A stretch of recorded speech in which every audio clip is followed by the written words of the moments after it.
Hi, I'm Tinny from Mini Bowl Design, and today I'm out in the factory. I had a lot of orders today, big day. So on this video, I'm going to answer a couple of questions. I emailed the people and tried to explain to them, but you know how emails are. Okay, let's see. I don't know which one I want to do first, so the first one I'll get out of the way.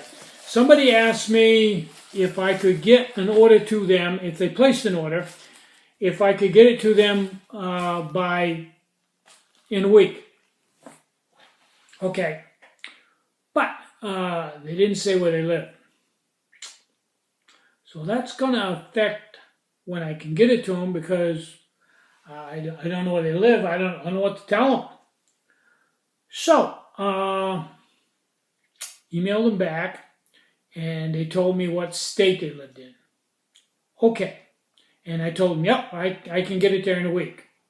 So today I had pages of orders.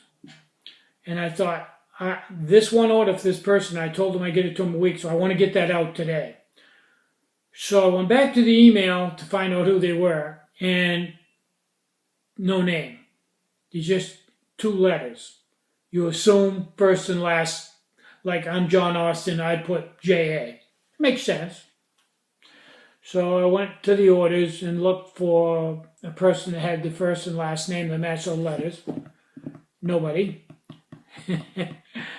Turns out those 2 letters were the first 2 letters of their first name.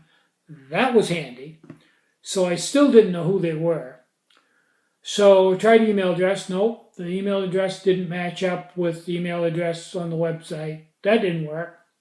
So what I finally did was I went down through and I found a person that ordered just that item and had the address that was that state. And I assume that was the right person, and I shipped that today. So you can see that type of email causes a lot of problems. If they had said what their name was and told me what state they lived in, ka-ching, ka-chang, done deal. But most businesses wouldn't take the time to go through all that to try to figure out who they are and pull the order out of a line of orders and ship it out. But I do that stuff, you know. It'd be a lot easier if you left your name and the state you lived in, but, you know, I got through that one. I just hope it doesn't happen again, but it happens all the time. Okay, enough of that. Honest mistake.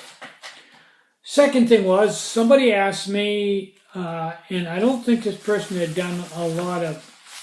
watched a lot of my videos. I don't think they were familiar with my products. But anyway, they wanted me to take a 12 centimeter pot and roll rings in it like I do with the auto pot. And on the 2 center rings, they wanted me to wrap it with wick. And they wanted me to put a bail on it so they could hang it on a stick over a fire and heat their water that way. Okay.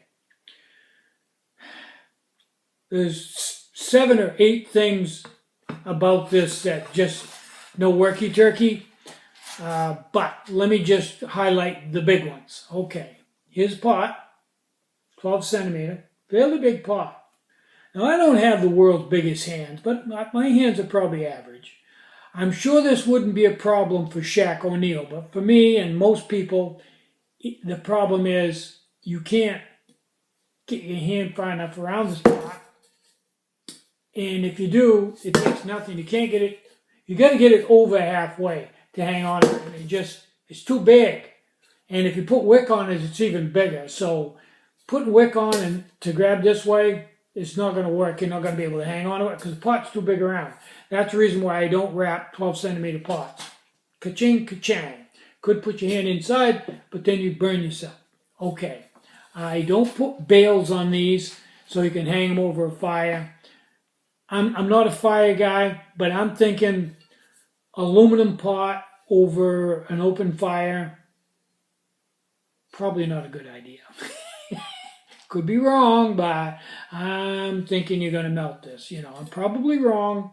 At the very least, it's going to get all smutty and ugly. And so anyway, I could install a bail on it, but I've got all the technology to punch nice holes, and I've got the material to put a bail on it. I could do that. I don't, but I could. Just the whole concept was a bad idea. Not only that, when I roll the ridges in, when you grab a hold of it, you're going to hit your fingers on the ridge and burn yourself. It's a trip to the emergency room, bottom line. Okay, second thing they wanted me to do was on the reservoir, fuel reservoir, which is / carry case, for the Cub, they wanted me to roll or inscribe lines in that every ½ ounce. Now, my thought on that was, okay, and then you'd know exactly how much you had in there at any given point in time. On the other hand, you could just fill it up, and when you get done cooking, whenever you get done, put stove out, and then just pick that reservoir up, pour it back in the fuel bottle.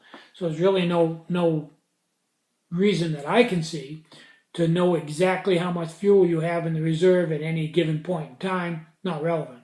Just pour it in there. When you get done, pour it back. It's kind of like pouring a glass of milk. If you don't drink it all, just go to the refrigerator, open it up, put it back in the bottle. Probably not recommended, but it is with alcohol. So there you go. Now, it's a beautiful day out today. Sun's out. It's 78 degrees, low humidity. So I'm going to go for a bike ride. I just came back from the dump. Found a 25-foot Stanley tape, brand new. Reeled it all out. End's not broken. Spring works in it. Numbers are all good on it, everything. I think somebody was probably measuring something there and just forgot to pick it up, bring it home. They lost my game. And I found a Stanley utility knife there with a blade in the back. Storage had a blade in the back. So I needed another knife. I was going to buy one. Now I'm not because I got that. So that was kind of cool. Got some Luan and a couple of windows. Just typical day. Just a typical day. So that's, I think, everything for this video. I'm looking around here. I'm slowly cleaning this place up. I've got about 2/3 of the way around it, and I lost my will. I stopped, but I've got another third to do when I get around to it. I just got 10 years of clutter here.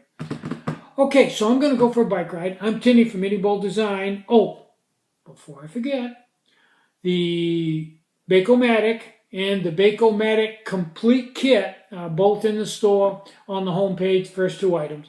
So if you want a Bacomatic or the entire kit, everything you need to bake, and you also can use that to boil water too, so it could be your primary stove.